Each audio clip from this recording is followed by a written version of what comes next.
side of it. Just leave them out. Just say. Alright, folks, and welcome to the 2-1 podcast, which is hopefully the first of many. First one we'll be covering UFC 257, obviously the main event being Conor McGregor and Dustin Poirier. We were having a quick run through all the fights and giving our picks and Brothers Dog and Bet365. Sponsors. Please, sponsors. First fight, Evlov versus Nick Lentz. What's your predictions, Jack? Well, no, I mean, you have Nick Lentz, UFC vet, been in the organisation since 2009. Failed 41s, but harsh on them, they have in odds, but Evlov, he's 13-0, looked impressive in his last fight against Michael in July. I'm feeling Evlov myself. Evlov. You know what? Not they dust him or anything, but like generally, whoever wins, fair play to them. Like, you know what I mean? They'll be famous in their knowledge for about a week. You know what I mean? Like, Lentz is from America. Lentz is American. Doesn't matter. To be honest. Next one, all right. Who are you taking? I'm taking Evlov. Check all their shit. I'm taking Evlov. Jack. I'm gonna go with Evlov myself. However, I do feel even a wee fiver and Nick Lentz at 41 wouldn't be bad. Right. I'm going to Evlov just because his name sounds like he would kick a fucky, basically. And the odds are in his favour. Right. Kelly Roundtree versus Pratino. Jack, you taking this first? I mean, Khalid Roundtree loves a bit of Muay Thai. He's 2-1 his last 3. He had a rough last fight against Kudalaba, got KO'd in the first round. But this is his first fight since September 2019, so very unpredictable, isn't it? I feel Pratino, he's on a 3-fight loss streak. He's only, I think it's 3 fights in the UFC, yet they won a fight. He needs this fight to stay in the UFC though. With the way Dana's been talking recently about cutting fighters, I see if he doesn't win this, I think. If he doesn't win this, he's out. So I think, as much as Clay is probably the more favourite fighter, I'm thinking Pacino could then you take it. 11-4, odds aren't bad. Pacino, he's mine. Personally, I'm going to go Khalid Roundtree and I'm going by TKO. Oh my god. I'm going Roundtree as well, I think. Just because your man's lost his last 3 fights. And he's not going to break out. But see, he was great before he entered UFC. Well, so was a lot of people. But then that's a step up in competition. True. Very true. Pena versus McCann. Who's better? I was saying Pena. Her name's better. Pena, McCann. As the Oh, odds no, would they say. keep fucking the both of us, all 3 of us. Aye. Same thing. Any one of them. Not with my house. Not your house, you're just fucking. No, nobody can in. No, but we're off around here. McCann's going to win this one. It'll be a great wrestle. Both very, very matched in their fight. I think it's going to be a good wrestle. McCann's going to win at the end. Choke out. That's how I'm saying it. Third round. Third round choke out. Sarah's very old. Personally, I'm going to say, I can see it going the distance. It's hard to call, but I am going to go with McMahon because I do feel she has, even just from watching a few embeddeds, she has looked the sharper fighter. Odds for both of them are shockingly shit, aren't they? They are quite terrible odds. Third round. Third round, you take it. Right on that. Tavares versus Carlos Jr. My personal favourite fight of the night. That'll be good. That'll be a good fight. Obviously, Brad Tavares, he took Israel Adesanya decision in like his second most recent fight, and before he had 2 losses. Obviously, both were against top opposition. You had Adesanya, who took him the decision. Edmund Shabazian, top young contender in the middleweight division. Obviously, it was a rough knockout, but I do feel Antonio Carlos Jr. his ground game is unmatched, especially when you're talking about top men out there in that division. I can see. I'm thinking if it goes to the ground, Carlos going to take it. However, Tavares has got a cracking strike on him. If he gets him, if it's he's got the skills, they stand up and they keep the fight stand up. If he does take it standing up, he's got it. Like, he's going to hit him a good strike and that's going to knock him out. If it's on the floor, it could end in decision. I see it going to the floor as well. I'm definitely seeing it going to the floor. I'm backing Carlos. Carlos. However, it's a hard one. Like, it could go either way. Tavares could definitely hit him a strike and that's him done. Like, I think Carlos Jr. his takedown, his ground game is too good for Tavares. Tavares got a very weak defence. Very weak. Carlos would have worked on stand up to obviously won this fight, so that's He has done that. But Personal pick, I'm saying Carlos Jr. I'm gonna even go out there and say rear naked choke. Carlos Jr. for what? What's he on there? Where are we here?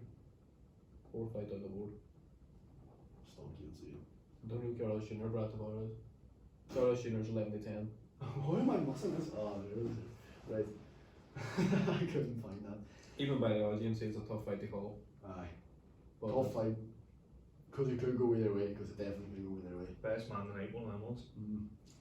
Manfredola versus Sarakuki. Fuck. Got that one out. Sarkuki. Sarukian. Mad Frivola and Soryukin. Sarukian. Sarkuki. Sarukian. That'll do. It's too small. Sarukian's gonna win. That's all I got. It's a rough one for Matt Frivola. Obviously, he spent his entire camp training for Ottoman, and then that bizarre scenario with the bag and the boy sneaking in and breaking the bubble I happened. wonder what that was.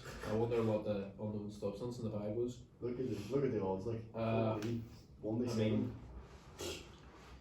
Soryukin, his last loss was against Magachev, who's up there now when it comes to 145. I can see, I mean, I'll speak for itself, I can see Soryukin walking up. You know what? I'm going to say Frivola because everybody else is away here. Away on the Just because. Just Harkin. Rodriguez versus Rebaz. That's all say. Not a good fight. Not a very good fight. I like this fight for the women's division. I think it can really bring us another contender and straw with. Rebaz, 10-1.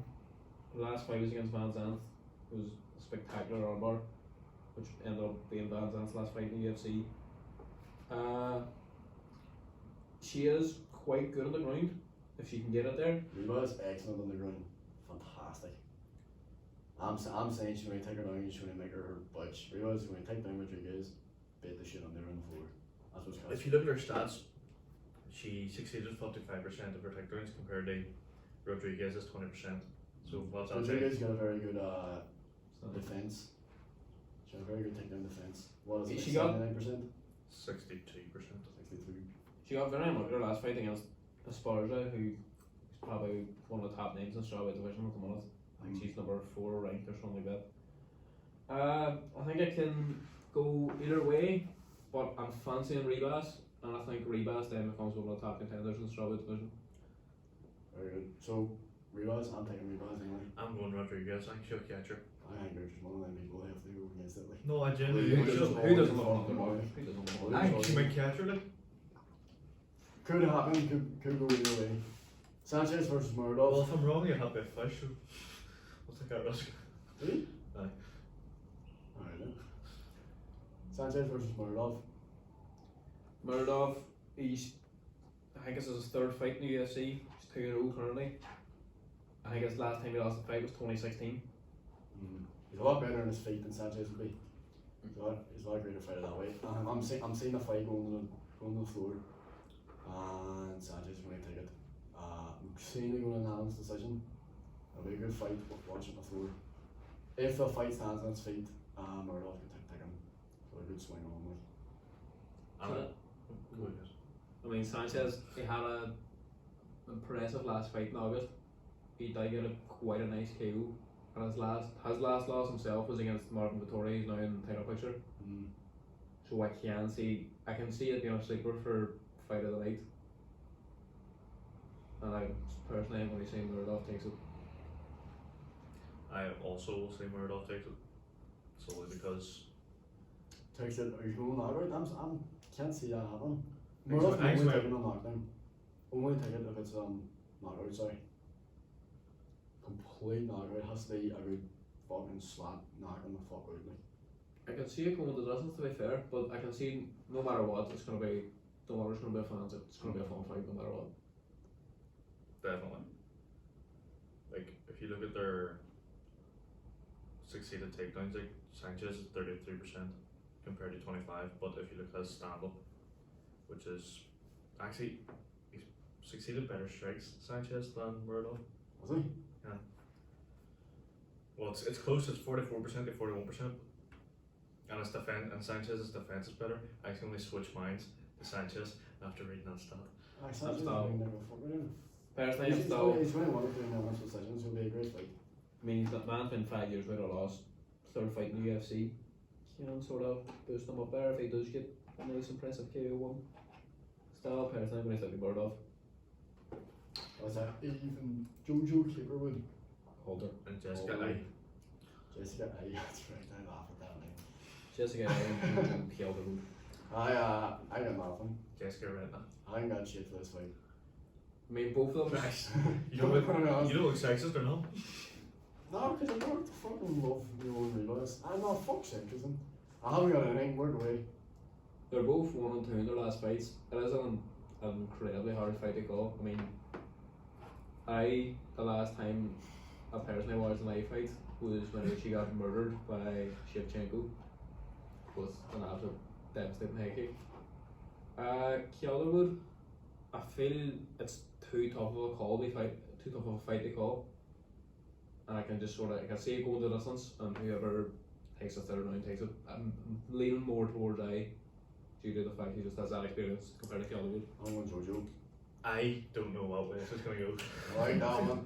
I like that one. Oh, I can't believe it. I'm thinking that. I can't believe I didn't think that. I'll go Calderwood back to the UK. You know me, even though I'm Irish. Fuck you. I'm just buying Calderwood. It's the first name Jojo. See Jojo, see what? We're gay, we can cut this out or not. Like, we're gay. Every UFC woman I get it. The majority of them are. I mean, a man that has a penis, you kick him. If not, she fucks the man. Unless it's like Triple H. Like, imagine you were going around the roads in a crowd, intimidated, would you be? I'd be so Have you seen, have you seen Travis Browne? She beat the fuck Was out that of me she and I won? love it. You watch Travis Browne. Ronda Rousey would beat the fuck out of me and I would love it. And I'd be the happiest man ever. And she'd be rich. In all fairness, the only reason I know Travis Browne is because he got knocked out by Derek Lewis, and then Derek Lewis proceeded to say, "Where is Ronda Rousey's finance at?" And it was probably the greatest post interview. Sounds like she's a builder. On to the co-main event. Great fight. Chandler and Luger. Luger trying to put his fucking hands up. Like Chandler walked over him. I'm going to back Chandler as well. I think he just looks confident. So what's the press conference? He had a great fight against Dustin Poirier last game. Went in on his decision.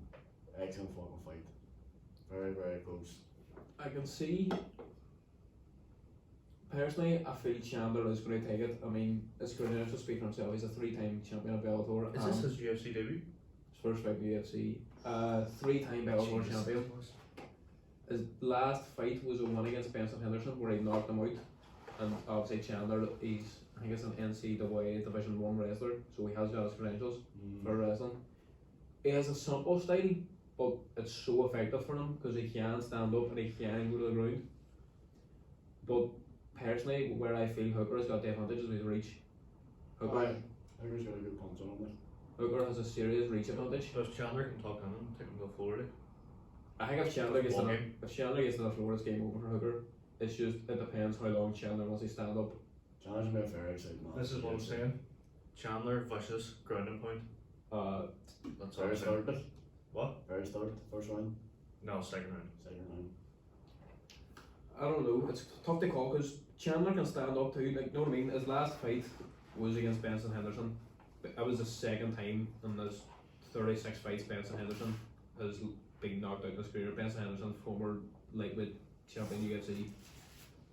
Chandler, I do fancy him, but however, the one way I can see, I do fancy him, but the one way he does lose this fight is due to the disadvantage in reach.